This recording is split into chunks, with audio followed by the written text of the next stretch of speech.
want to go to college and be a college basketball coach. I got no desire to coaching people, adults whatsoever. And I went over and spoke at this company, and I got finished speaking. They said, "We want you to come back, man. Our people enjoyed it. They like you, coach." And I'm like, no, I'm not interested. Thank you for the invite. Thank you for buying my book. But I got to get back to them kids. I love these kids. And we're building something special with these kids. Right? And I would never leave those kids over there. Okay? And they said, "Are you sure you won't come back? Because we really enjoyed it. We want you to come back." And I said, "I'm not trying to be rude. I appreciate you asking, but I'm just not interested. I've got my thing I'm doing, man. I'm happy over here." And the dude reached in his pocket and he pulled out a check. And it was more in an hour than I made in a whole month. And I was working 80 hours a week. And I opened up that check. And you know what I said then? I said, "Somebody else can tend to them kids." Hey, them kids will be all right. That's actually not how it happened. I stayed for 8 more years and coached them kids. But here's what I figured out. If I really operated at a high frequency, I could make more in an hour than I did a whole month. Some of you are clicking on 6 cylinders, but you can't get to 8. You're clicking on 4, but you can't get to 6. I have seen it with my own eyes on people on my own team that came in scared, nervous, shy. We used to have call periods in my office, and one dude I hired to sell, we couldn't find him. It'd be time to get on the phone to sell something. We literally couldn't find him. He was hiding in the bathroom. Scared to talk to people. Scared of rejection. It's like, "Coach, I'm scared to death, man. I'm absolutely scared to death to call people." Like he would do anything in the world. And that dude is now making probably $120,000, $130,000 a year. Makes 80 phone calls a day. He will talk to anybody, anywhere, anytime.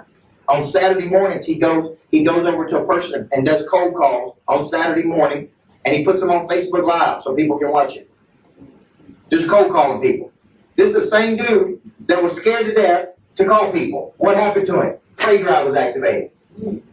So I want to ask you this, and then I'll close it out.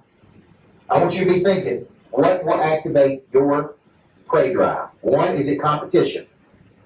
For some of you in the room, seeing your numbers in comparison to your colleagues, that will activate your drive. I want you to become dissatisfied when you underperform. Not for me, not for your manager, for you. Never let another person stand between you and your destiny. Right? So for some of you, competition will activate prey drive. Number 2, fear of loss can activate prey drive. How many of you wake up in the morning and you're thankful for what you got? Amen. Yeah, absolutely. I wake up every morning. If you don't think that I don't wake up scared every day, you've lost your mind. Because I wake up every day afraid to lose what I've spent my life building. Yeah. I won't lose it, man. I like it. Okay? I like it. So here's the deal. It makes me want to work hard for it. Because I know what takes years to build up can take seconds to tear down. I know it can all be taken away. So what I want to do is I want to get in there and be grateful for it and work. So fear of loss, all the big time people I coach, by the way, the people producing at a very high level, all of them wake up scared every day. But here's the difference. They use fear as fuel. They go to bed tired and they wake up hungry. They go to bed as if it all goes to zero at midnight. They go to bed, no matter how much money they have in their bank account or don't have, they go to bed as if they don't have anything. And they wake up tomorrow and go get it again. They go to bed tired and they wake up hungry. No, I learned this as a basketball coach. It didn't matter if I won on Tuesday night. We could get complacent and comfortable and lazy and get beat 3 days later. So I never allow myself to get comfortable. I never allow myself to lull into believing, "Oh, I'm there, man. I'm there." Here's what I tell myself. One of these days I'm going to make it. One of these days, I ain't there yet, but one of these days I'm going to make it. Right? Third activator is environment. It's real important.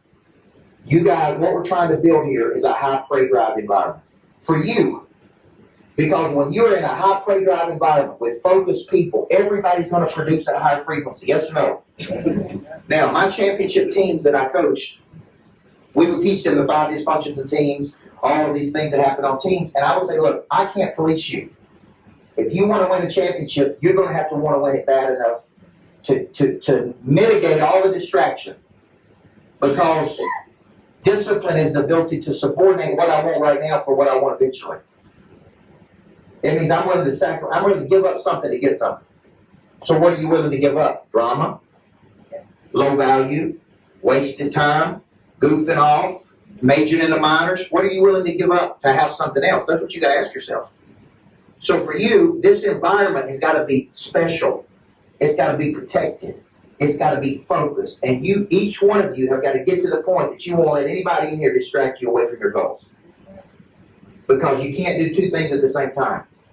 You can't be making outbound phone calls and be having a conversation about this. You can't be talking about this and doing this. That's a cost opportunity. Every second you spend doing this, you can't be doing this. Okay? And it's your future. It's not my future. It's your future. So third piece is environment. We got to build a high play drive environment. Fourth piece is inspired by other people. That's part of what I'm trying to do today. Re-enthuse you. Get you excited again. Help you remember why you're doing this. Help you connect to something bigger. Help you not just come in and go through the motions. Help you be better this week than you were last week. I'm trying to get you to a point to say there is a better way to do this. You can produce at a very high level. Can this industry provide a good life for you? Yes or no? Yes. Absolutely, man. Absolutely. It can provide a good life for you if you come in and get it. So inspired by others, okay? Now, when you're thinking about these activators of prey drive, and the fifth one is embarrassment. Now, I don't use embarrassment to coach people, but I do believe that sometimes when you are embarrassed by your performance, personally, it will motivate you to want to do something. Here's sometimes when I get embarrassed. I'm like, man, I'm playing so small in comparison to what I could be doing. Like I get around another person, I'm like, man, that dude is doing 50% more than what I'm doing. And he's not any better than me. Like what is stopping me from doing that?